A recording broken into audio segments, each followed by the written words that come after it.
किसी गांव में एक गरीब व्यापारी अपने गधे के साथ रहा करता था। व्यापारी का घर बाजार से कुछ ही दूरी पर था। वह रोज गधे की पीठ पर सामान की बोरियां रखकर बाजार जाया करता था। व्यापारी बहुत अच्छा और दयालु इंसान था और अपने गधे का अच्छी तरह ध्यान रखता था।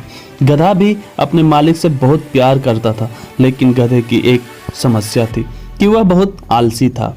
उसे काम करना बिल्कुल अच्छा नहीं लगता था। उसे सिर्फ खाना और आराम करना पसंद था। एक दिन व्यापारी को पता चला कि बाजार में नमक की मांग बहुत ज़्यादा है। उस दिन उसने सोचा कि अब वो बाजार में नमक बेचा करेंगे। जैसे ही हाट लगने का दिन आया, व्यापारी ने नमक की 4 बोरियां गधे की पीठ पर लाद दी और उसे बाजार चलने के लिए तैयार किया। व्यापारी गधे के आलसीपन के बारे में जानता था, इसलिए गधे के न चलने पर उसने गधे को 1-2 बार धक्का भी दिया और गधा चल पड़ा। नमक की बोरियां थोड़ी भारी थी, जिस वजह से गधे के पैर कांप रहे थे और उसे चलने में मुश्किल आ रही थी।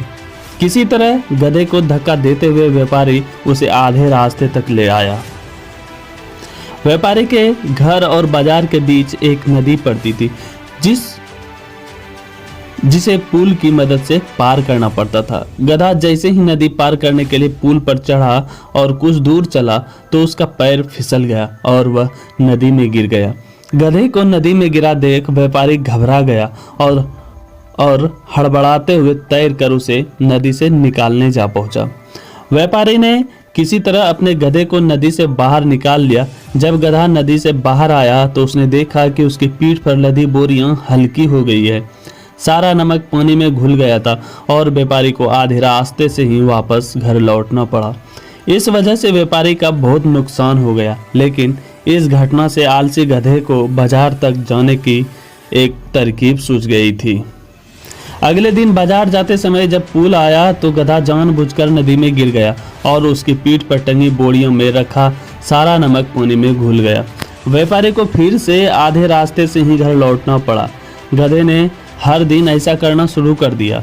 इसके कारण गरीब व्यापारी को बहुत ज़्यादा नुकसान होने लगा, लेकिन धीरे धीरे व्यापारी को गधे की यह युक्ति समझ आ गई। एक दिन व्यापारी ने सोचा कि क्यों न गधे की पीठ पर ऐसा सामान रखा जाए जिसका वजन पानी में गिरने से 2 गुना हो जाए। यह सोचकर व्यापारी ने गधे की पीठ पर रुई से भरी बोरियां बांध दी और उसे लेकर बाजार की ओर चल पड़ा। जैसे ही पुल आया, गधा रोज की तरह नदी में गिर गया, लेकिन आज उसकी पीठ पर लदा वजन कम नहीं हुआ बल्कि और बढ़ गया। गधा इस बात को समझ नहीं पाया। ऐसा अगले 2 से 3 दिन तक होता रहा। व्यापारी गधे के पीठ पर रुई से भरी बोरी बांध देता और पानी में गिरते ही उसका वजन 2 गुना हो जाता। आखिरकार गधे ने हार मान ली। गधे को अब सबक मिल चुका था।